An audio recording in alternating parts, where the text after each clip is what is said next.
How's it going, Yankee fans? My name is Alex with my co-host here, Ryan Garcia, coming off a disappointing game against the Cleveland Guardians in Game 2 yesterday, where the offense just really struggled. After that Stanton home run off Shane Bieber in the first inning, they just failed to get anything going. The bullpen, a little bit spotty at times. Nestor Cortez, I thought, had a decent day for the most part. His velocity was a little bit down.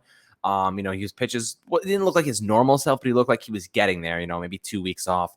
Certainly impacted him to a degree. But today's matchup is a little bit even more difficult, to be quite honest with you. Tristan McKenzie is an absolute stud. They're going to Cleveland now, so now they have the home field advantage. The Yankees need to produce more on offense. We're going to discuss this pitching matchup, projecting exactly what's going to happen in this game.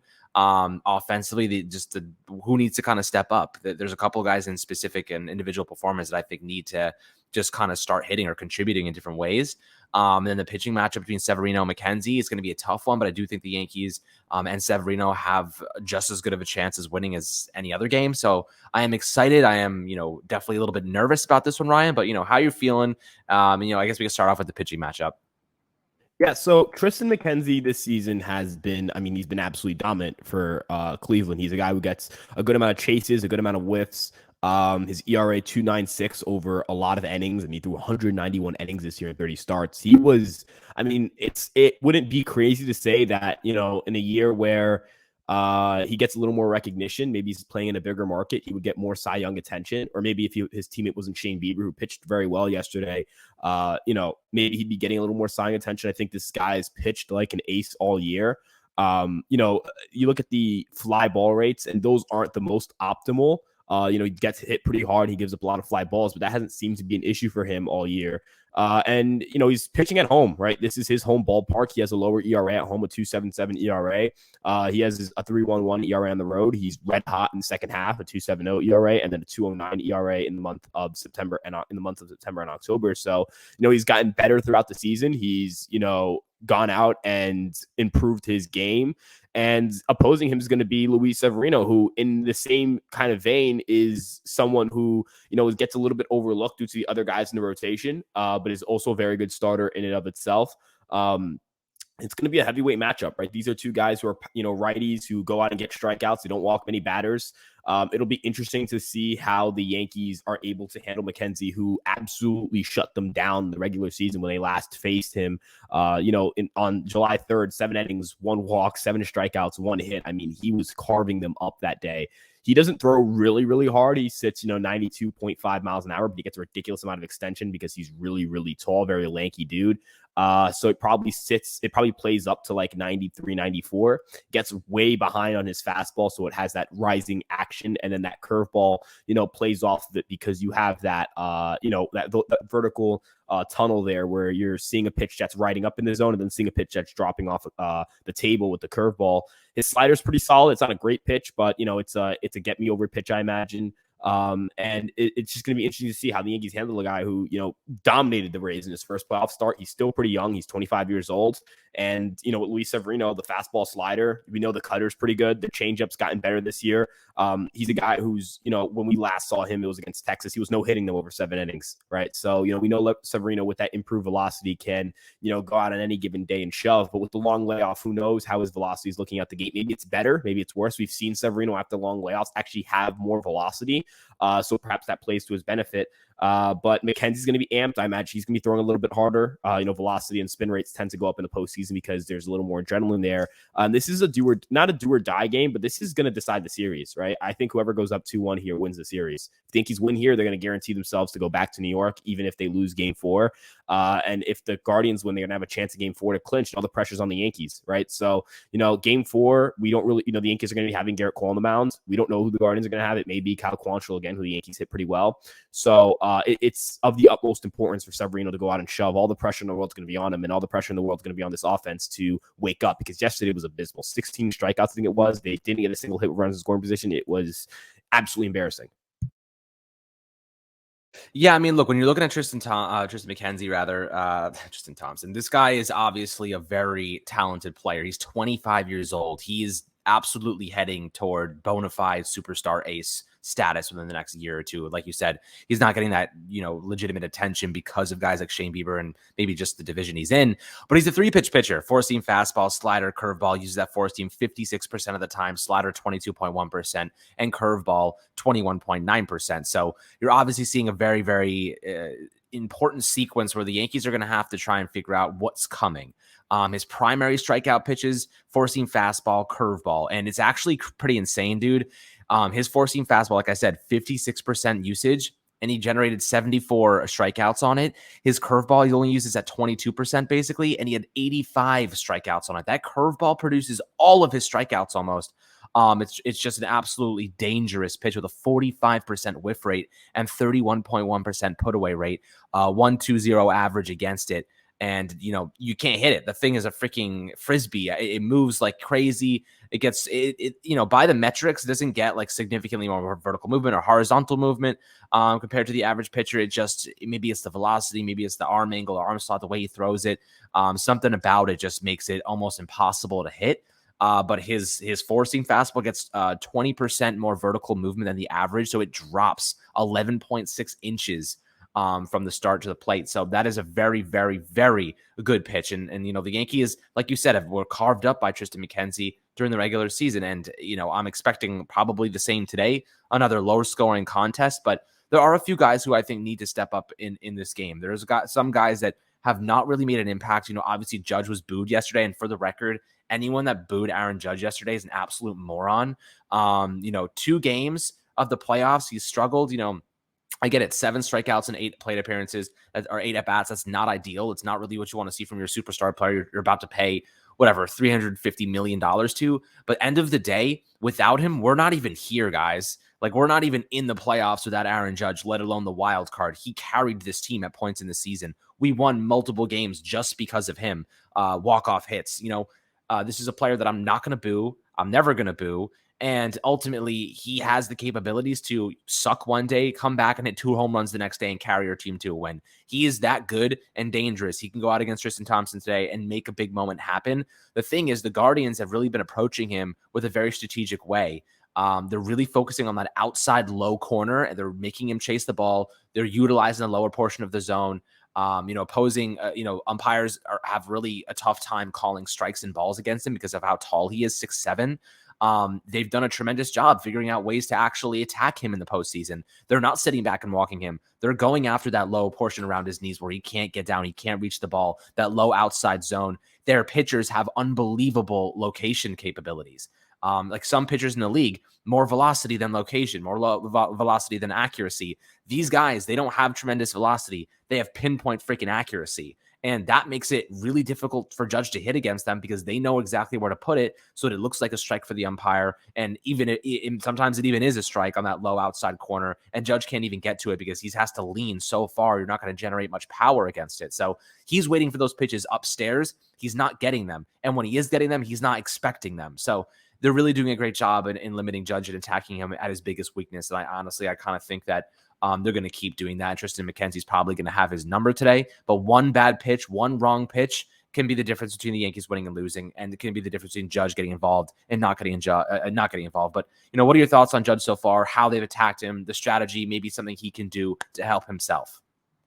Yesterday was disappointing because, I thought Bieber, I mentioned this, Bieber's going to go glove side all day, and he did. And I don't understand how the Yankees couldn't pick that up. I thought, it was the most obvious thing in the world that Bieber was going to play his stuff glove side, right? He was going to rely on getting the Yankees to expand on the cutter and slider down and away. And not a single batter, for the exception of Stanton, was able to anticipate that, which baffles me.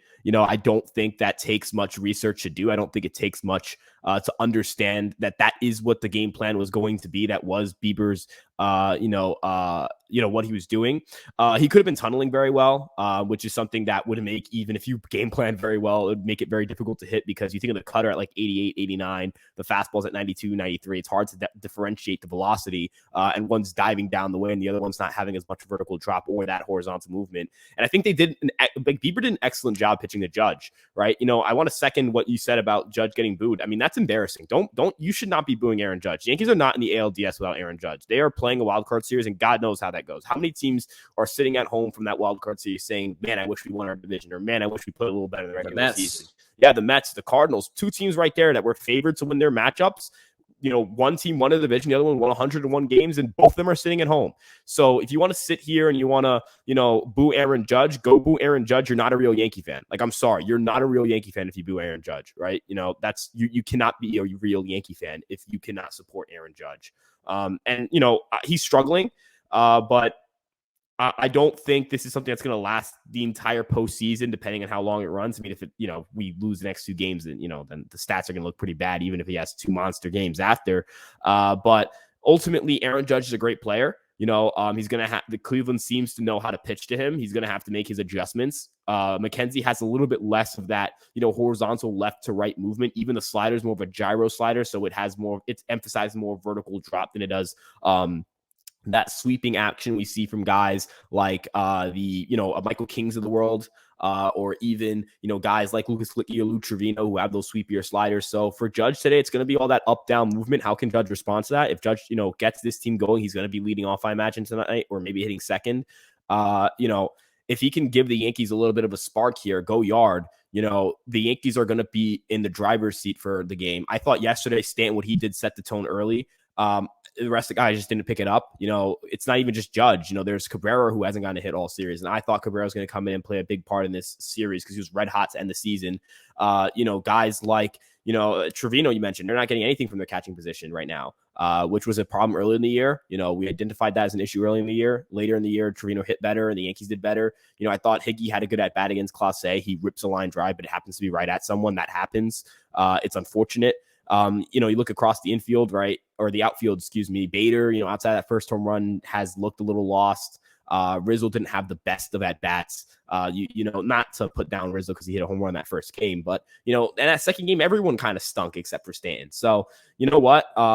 It's a group effort. This team's going to need guys, not even to just go out there and have monster games, but go out there and not strike out 16 times, right? There is a premium on contact for guys who are struggling. There are lottery tickets that you put out there when you put the ball in play. And if you're not going to be, producing a lot of offense, at least put the ball in play, move guys around, and prevent the Yankees from stalling out with runners in scoring position. They have to hit. That's the end of the story. I think they've pitched well. Even Tyon, I know he got shelled in the box score, but if you look at the exit velocity on some of those, the triple. We're gonna look at that triple. Ridiculous. Yeah.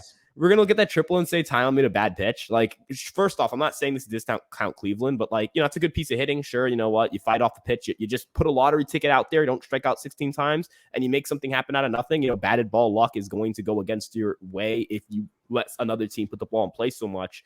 But are we going to sit here and say Tyon got torched? Bader overran a throw, or overran that ball in the outfield, completely misjudged it. That was the only hard hit ball. I think that was the only ball I would say that's a bad pitch from Tyon. But everything else, are we going to sit here and say Tyon got freaking torched? No. Are we going to Schmidt pitched, he got out of the jam. Holmes looked good, even though I was a little worried because they pulled Wandy. I'm like, I don't know about that. Wandy looked great. Loaizaga looked great. Trevino did his job. Nestor struggled, but he fought. He grit his way through the game. This team's pitching well. They have to hit. You cannot win baseball games if you don't hit. And I'm not talking hit one home run. I'm talking go out there and clobber the ball, slug, do your thing. That you hit the most home runs in the regular season. You were top 5 offense in the regular season. Stop doing this thing where every single year you walk into the postseason that's a top 3 or 4 lineup in the entire sport, and you go ice cold in the postseason. If you want to reverse the narrative, you want to change the narrative about the New York Yankees in the playoffs and their offense in the playoffs, they are in command. They are in full control of their ability to do that. The narrative around the Yankees that they can't hit in October. Every single one of those guys in the lineup can change that narrative, or they can go out and get shut out again tonight, or go out and get crushed tonight, and lay an egg and leave Severino out to dry and have him shove and the Yankees not doing anything, and then put all the pressure on Garrett Cole to win a game 4 and put yourself in a game 5 where you still can't hit. So you either start hitting or you go home and you lose to a Cleveland team you're favored to beat. You either start hitting or, you know what, stop talking about the Astros. How are you going to meet them in the ALCS? You're not meeting anyone in any. Yordan's going to kill us. Yeah, we're not meeting the Astros in the ALCS if you don't start hitting. There's no, well, what about when we play the Astros? What about when you play the Guardians? What about tonight? What about tomorrow? What about maybe a game 5? What are you going to do then? Let's start hitting. Start hitting. That's all I can really say. If this team doesn't start hitting, it's not even just going to be about Aaron Judge not hitting or this guy not hitting. It's a group thing. Everyone's not hitting. So they can't do this in the postseason. They do it again, and there's going to be big changes. A lot of these guys are not going to be here next year. This organization has shown a willingness to get rid of a lot of players after a disappointing postseason. Look at last year. Where's Urshela? Where's Sanchez? Where's Odor? Where's Voit? Where's any of those guys? They're not here anymore. They're gone. Where's Gardner? They're all gone.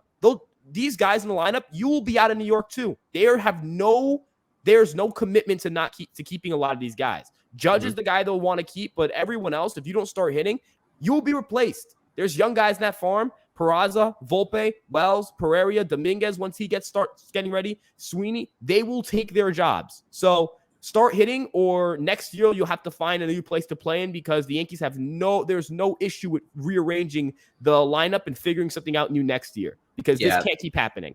There's no real loyalty at times when you don't hit in the postseason. I'll tell you what, I'll give credit where credit is due. Josh Donaldson has looked good so far this postseason. And, we've been harsh on Josh Donaldson. I think a lot of people have as well, for the antics and, pimping home runs that weren't home runs. But he had 2 hits in game 1 and 3 walks yesterday. The guy got on base. You know what I mean? Like that's the thing that I've been struggling with Oswaldo Cabrera. He's chasing high pitches. He's chasing a lot of bad pitches.